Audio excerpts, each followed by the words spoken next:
Espero que estén bien. Buenos días, buenas tardes, buenas noches. Espero que estén bien dependiendo de donde se encuentren.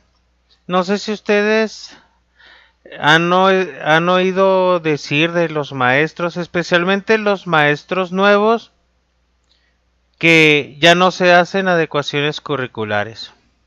Entonces, esto puede traer cierta confusión para los maestros que tienen tiempo trabajando en educación especial y que conocen un poco qué son las adecuaciones curriculares, cuáles son las adaptaciones curriculares, que conocen que según a los autores de adaptaciones curriculares pueden ser en el acceso, en el currículo, en la metodología, y que cuando hablan de adecuaciones curriculares hablan de adecuaciones curriculares de acceso al currículo y adecuaciones a los elementos del currículo. Cuando una persona dice ya no se hacen adecuaciones curriculares, debemos entender que a lo que esa persona entiende por adecuaciones curriculares es que en el plan de clase había un apartado donde se anotaban las adecuaciones curriculares. ¿Qué era lo que anotaba la persona en este apartado? Pues estrategias de metodología, ponían materiales y recursos, ¿sí? Ponían actividades específicas para un alumno, ¿sí? O varios alumnos.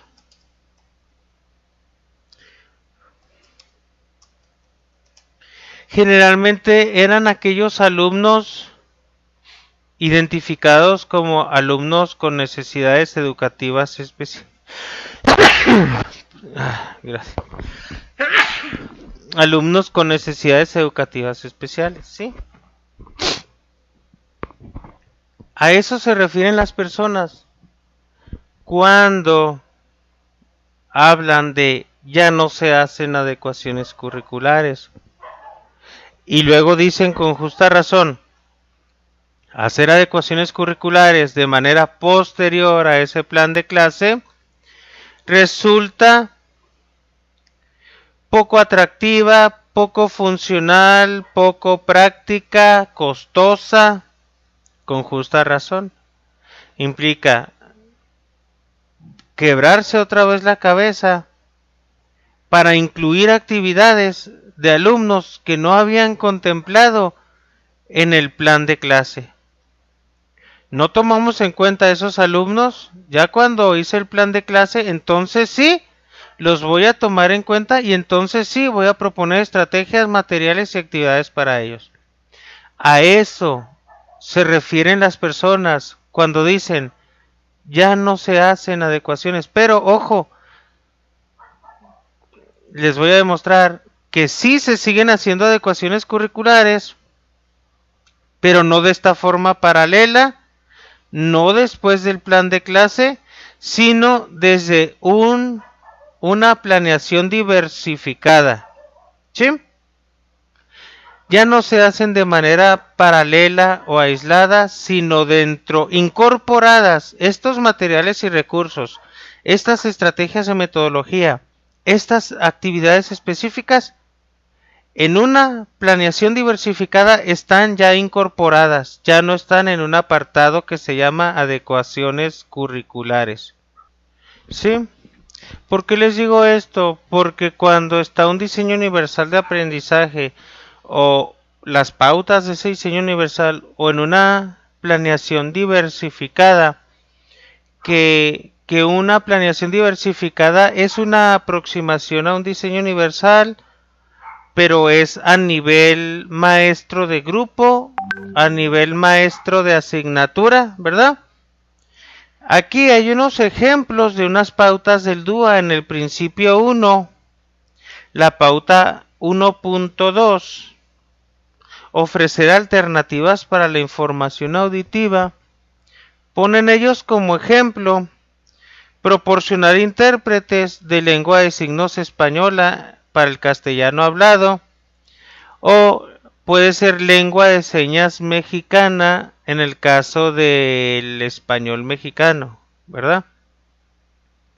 Pero esos intérpretes de lengua de signos, que es una pauta de un DUA, bien podría ser, eso está muy relacionado con una adecuación de acceso, ¿sí? Generalmente las adecuaciones curriculares, como se plantean antes, no ponían ahí al intérprete de lengua de señas, porque generalmente esas adecuaciones curriculares estaban ahí plasmadas en relación a la metodología, ¿sí? Entonces, cuando hablamos de metodología estamos hablando del cómo, del qué manera, ¿sí? Del con qué, de qué manera, ¿sí? Entonces aquí, un plan de clase basado en un DUA es como una planeación diversificada, donde ponemos nosotros el aprendizaje esperado y estamos aquí poniendo también ya las actividades que antes poníamos en un apartado que se llamaba adecuaciones curriculares. Esas adecuaciones que poníamos aparte las estamos haciendo explícitas en las actividades, ¿sí? Y estamos proponiendo actividades con diferente nivel de complejidad para que los niños puedan elegirlas o acceder a ellas. Hay actividades que son para todos, no todas las actividades se van a plantear como un buffet, pero unas actividades sí van a permitir que se propongan como una especie de buffet para que el alumno decida y determine cómo llevarlas a cabo. Por ejemplo, generalmente las explicaciones del docente o se pueden plantear así, no se pueden plantear como buffet, pero ya que tú digas, quiero que el profe me explique, quiero que un compañero me explique, quiero que un video me explique, quiero que algo escrito me explique, pues bueno. Aquí se proponen las actividades, por ejemplo, la actividad 3 se puso como incisos. Estos son actividades diversificadas porque implican un nivel de dificultad diferente, ¿sí? Un problema que tenían los docentes cuando hacían una planeación diversificada es que sí las ponían como buffet, pero a ellos se les hacía muy difícil de determinar qué alumno iba a realizar qué actividad. Entonces daba la casualidad que al no saber qué alumno le corresponde a qué actividad, el alumno que tenía más capacidad, que era sobresaliente, le correspondían actividades sencillas, y al niño que tenía dificultad a veces le tocaba una actividad difícil porque él la elegía supuestamente a su manera, pero al último se conflictuaba mucho. Entonces el maestro tiene que saber en qué nivel está cada alumno para poderlo orientar y determinar, fulanito le corresponde la 3A. Si luego fulanito quiere hacer la 3B y la 3C, adelante. Pero él, su reto alcanzable es la 3A. ¿Sí? Eso lo tiene que tener muy claro el docente. Por eso al inicio, si es muy pertinente la práctica, así nos lo ha dicho las maestras de mi zona que han hecho planes de clase basados en DUA, al principio obviaron la parte de proponer el nivel de dificultad que implicaba un aprendizaje esperado y ese aspecto tan importante que se retoman en la estrategia de equidad e inclusión del 2018 de valorar la pertinencia de los aprendizajes esperados, si un alumno le está implicando un reto alcanzable, si resulta poco significador o retador ese aprendizaje esperado, tenemos que valorar esa pertinencia y si es válido proponer otro nivel de dificultad acorde a algunos alumnos, pero Están relacionados esos dos niveles de dificultad porque ambos competen a un mismo eje, competen a un mismo tema, pero están los dos niveles de dificultad ahí porque son retos alcanzables diferentes, ¿sí?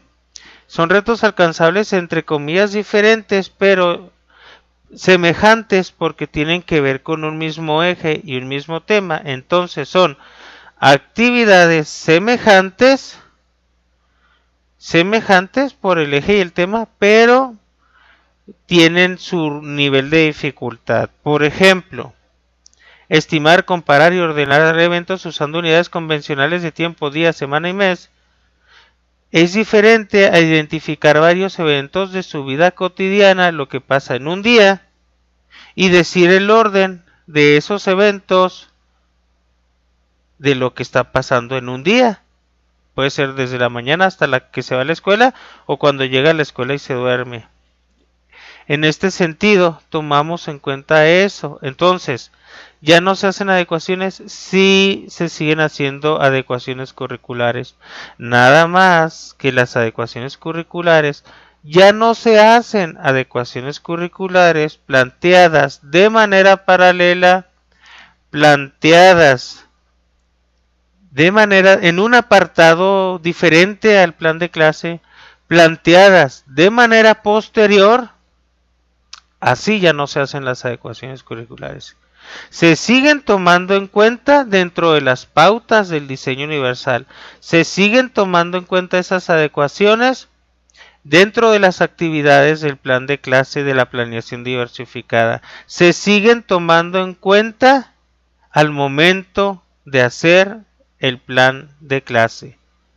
Puede que tengas actividades prediseñadas planteadas de antemano para el resto del alumnado y al tomar en cuenta las actividades que eran para algunos, las incorporas a lo que son para todos y ya planteas como una especie de buffet donde al niño le corresponde su reto alcanzable de acuerdo a sus intereses. Puede que al principio una actividad no le resulte interesante, pero sí es necesario para él. No todo va a ser interesante. Yo puedo leer un libro que no me gusta, pero un estudiante de medicina, imagínate que lea un libro de neurobiología, no le gusta eso, se le hace aburrida la materia, pero lo tiene que leer y tiene que aprender eso, aunque no le guste, aunque se le haga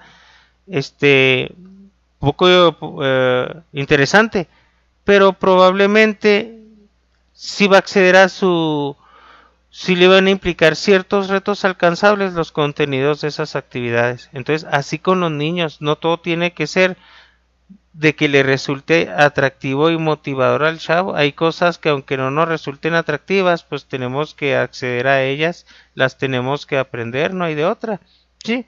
Entonces, aquí lo importante no es que todo sea atractivo y maravilloso y que la gente quiera y desee aprender y se divierta. No, el objetivo es que los estudiantes tengan su reto alcanzable y tomar en cuenta ciertas consideraciones de acuerdo a sus características, sus circunstancias y sus necesidades.